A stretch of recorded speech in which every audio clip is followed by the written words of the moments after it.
గంగమ్మ జాతరలో పొట్టేళ్లను నరికినట్టు రఫా నరుకుతామంటున్న వైసీపీ నాయకుల పట్ల ప్రజలు అప్రమత్తంగా ఉండాలని నీటిపారుదల శాఖ మంత్రి నిమ్మల రామానాయుడు కోరారు. అటువంటి నాయకులను కార్యకర్తలను సమర్థిస్తూ మాజీ ముఖ్యమంత్రి జగన్ ఇందులో తప్పేముందని మాట్లాడటం సిగ్గుచేటని మంత్రి నిమ్మల రామానాయుడు దుయ్యబట్టారు.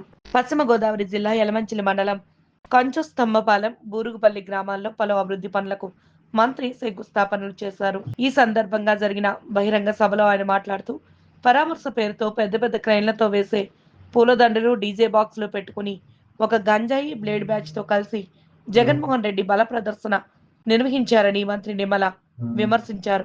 పల్నాడు పర్యటనలో జగన్ కు స్వాగతం పలుకుతూ పొట్టేలు నరికినట్లుగా నరుకుతామని ప్లకార్డులు ప్రదర్శిస్తూ వేట కొడవళ్లతో వైసీపీ శ్రేణుల ఊరేగింపు నిర్వహించారన్నారు. అలాగే పశ్చిమ గోదావరి జిల్లా తణుకునకు చెందిన మాజీ మంత్రి కానుమూరి నాగేశ్వరరావు కూడా ఇటీవల ఆంధ్రప్రదేశ్లో గుంటూరుకు దిగువన ఉన్న జిల్లాలలో ప్రజలను ఇంటికెళ్లి కొడతాం, గుంటూరుపై ఉన్న జిల్లాల ప్రజల ఇంటికి వెళ్లి నలుగుతామని అన్నారని గుర్తు చేశారు. ఇందులో కార్యకర్తలు తప్పు లేదని, అలాంటి అరాచకాల్ని ప్రోత్సహిస్తున్న జగన్ లాంటి అధినాయకుడిదే తప్పని మంత్రి నిమ్మల మండిపడ్డారు. మరి బెంగళూరులో ఒక 5 రోజులు ఉంటాడు, 2 రోజులు ఆంధ్రప్రదేశ్ వస్తాడు. వచ్చిన 2 రోజులు ఏదో ఒక అల్లకొల్లోనూ సృష్టించి మళ్ళీ వెళ్ళిపోతూ ఉంటాడు బెంగళూరు. ఎందుకంటే మొన్న కూడా మీరు చూసారు, అంటే మీరు కూడా లెక్కేసుకోండి ఏ నాయకుడికి తేడా ఏంటంటే. మొన్న కూడా మీరు టీవీల్లో కూడా చూసి ఉంటారు.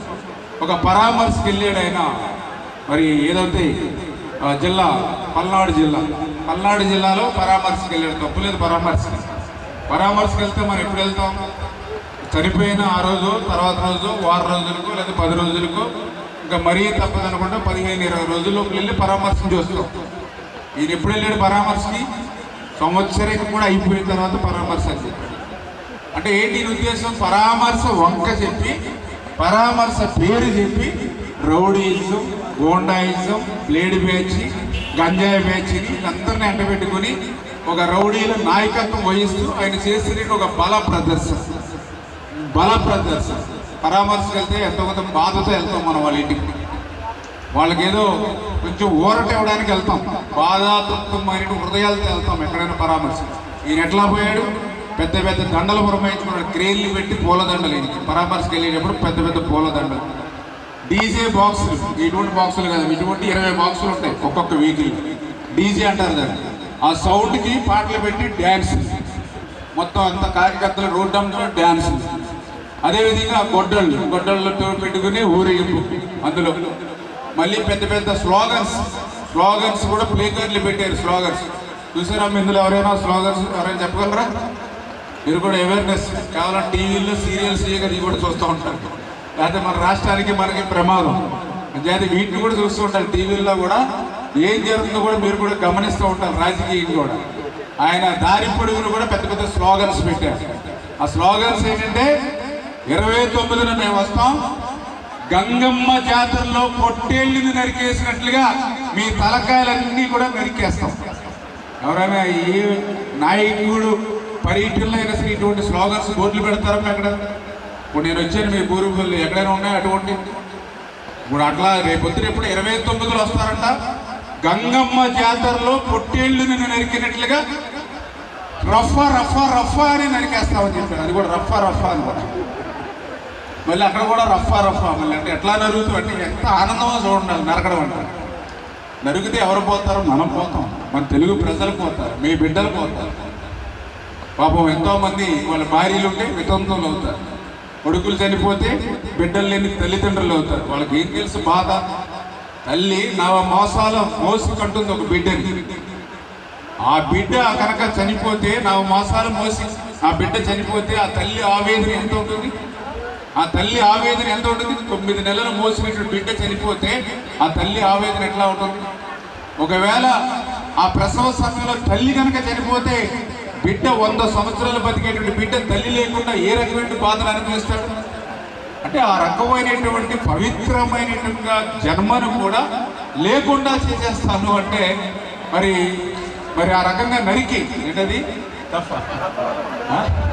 రఫా పదాలు కూడా మనకి ఎప్పుడు అలవట్లేదు. వీళ్ళ దగ్గర ఉంటాయి.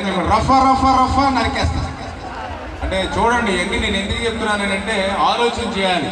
అటువంటి వ్యక్తులు మళ్ళీ రేపు కనుక జీవితంలో కనిపిస్తే మన జీవితాలన్నీ కూడా రఫా. ఇది ఆ కార్యకర్త తప్పు కాదు, ఇది ఆ నాయకుడిది తప్పు కాదు. అటువంటి వారిని ప్రోత్సహిస్తున్నటువంటి వారి అధినాయకుడు జగన్మోహన్ రెడ్డిదే తప్పు.